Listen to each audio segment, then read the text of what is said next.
down, the fugue inspired by Bach.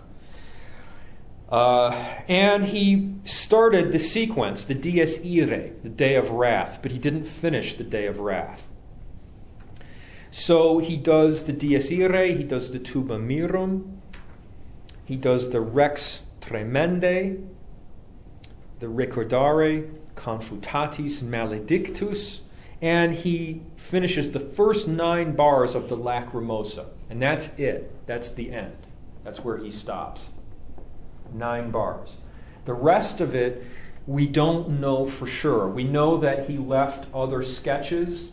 We know that he gave Süssmayr some directions, like, well, will you do this for me, and will you do this for me? And a little bit of the scenery that you might have in Amadeus when Mozart is communicating to Salieri may have been something of what it was like when Mozart communicated to Süssmayr.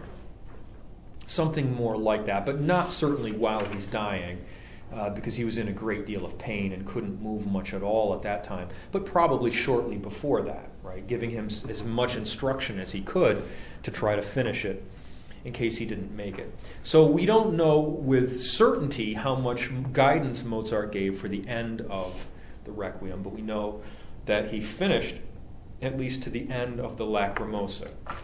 This is very, very, very familiar music as we get to the Confutatis. It was used to great impact in the movie Amadeus for the death scene. It was really a beautiful use of that music. And the Lacrimosa, you hear all the time. I heard it most recently on a commercial on television for some sort of movie thing. You'll recognize it immediately. It's being used as we speak all over the place. It's the most gorgeous music. Once you know it was like the last music that Mozart ever really wrote, you're going to be so pissed that it was ever used for any advertising. Like it's just an outrage. I mean, and it's a joke, right? It's the one where the guy is shooting a poison dart at the guy and he misses, and he shoots another one and he hits him, and then he steals the movie. That's the music. That's the music to the Lacrimosa. Come on, man, use something else. Don't use that. I mean, come on, that's nothing to be joking about. And what I'm going to do once we study, I want to study the very first movement because I find it really intriguing, again, and I find it autobiographical because maybe that's my inclination with this. But then when we hear the Lacrimosa, I actually want to cut it off. I'm going to stop it exactly where Mozart stopped. And then we'll just listen for a minute and process this. And you will get that he was really seriously cut short. I mean, he was on his way somewhere that he never got to. And that monument is very, very fitting. And when you know this music and you can hear it in your mind as you're looking at that monument standing in that place, it's a very, very, very deep and powerful feeling. Now, I want to start with the Requiem, the very first movement.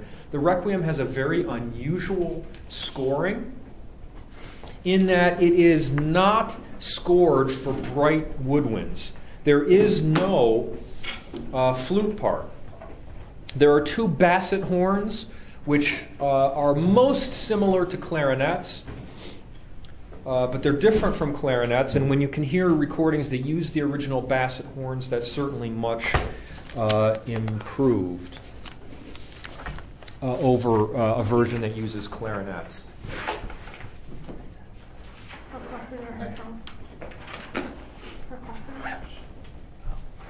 There are no other woodwinds. There are trumpets and 3 trombones.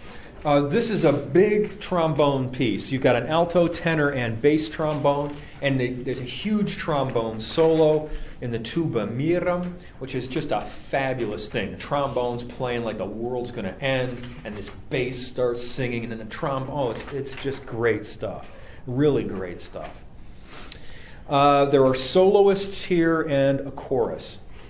Now we're going to listen to the opening of the introitus.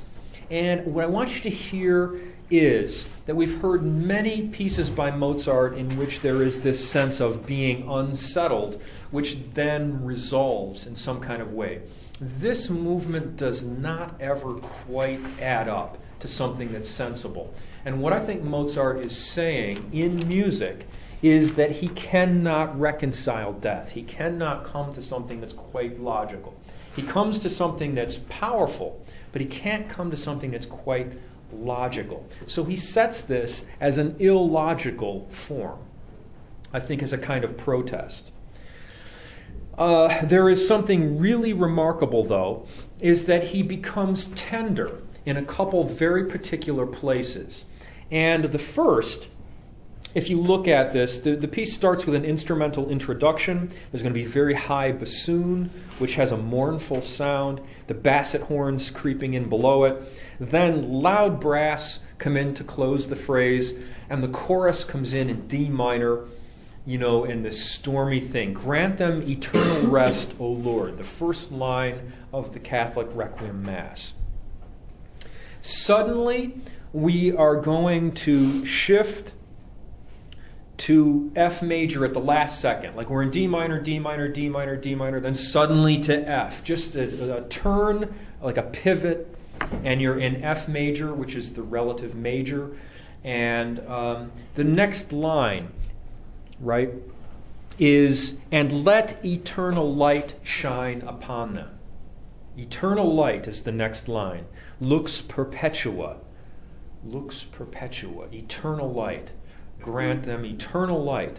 And that is in F major, but it's still pretty forceful. But when he gets to the last line, Lucet iis, grant perpetual light on them. When he's talking about people, on them, the ones who died, he gets very, very, very tender. And I want you to notice that, because unexpectedly that same phrase echoes later in this text, and he does the same thing. He gets tender with that also. And I think he's saying something in purely musical ways, that all of this grandeur around the image of death and resurrection and all of that is one thing, but when it becomes human, it becomes upon them. And then he is mournful and he's quiet. Now, the soprano sings in the midst of all of this chaos. The soprano sings this gorgeous melody, really, really, really beautiful. Now, in the opening, I've noted that all of the text is echoed. So the singers in D minor will sing Requiem aeternum, and then they will sing again Requiem aeternum. So the text gets cycled and repeated. But when the soprano sings, there's no repetition of text. She just puts this right out one time. You are praised, God, in Zion, and homage will be paid to you in Jerusalem. Boom. Now back to the chorus, loud, intense, exaudi, right? Exultations, dotted rhythms, real sense of excitement. Hear my prayer, right? Mozart wants you to hear this prayer. He wants this prayer to reach God. Wherever God is, he's going to hear this prayer, because we're going to lay it out like you just can't lay it out. And it becomes, extremely intense. It becomes climactic as he returns to the original text. And Mozart then presents the text simultaneously. Requiem aenatum and Dona Iis Domini are presented simultaneously.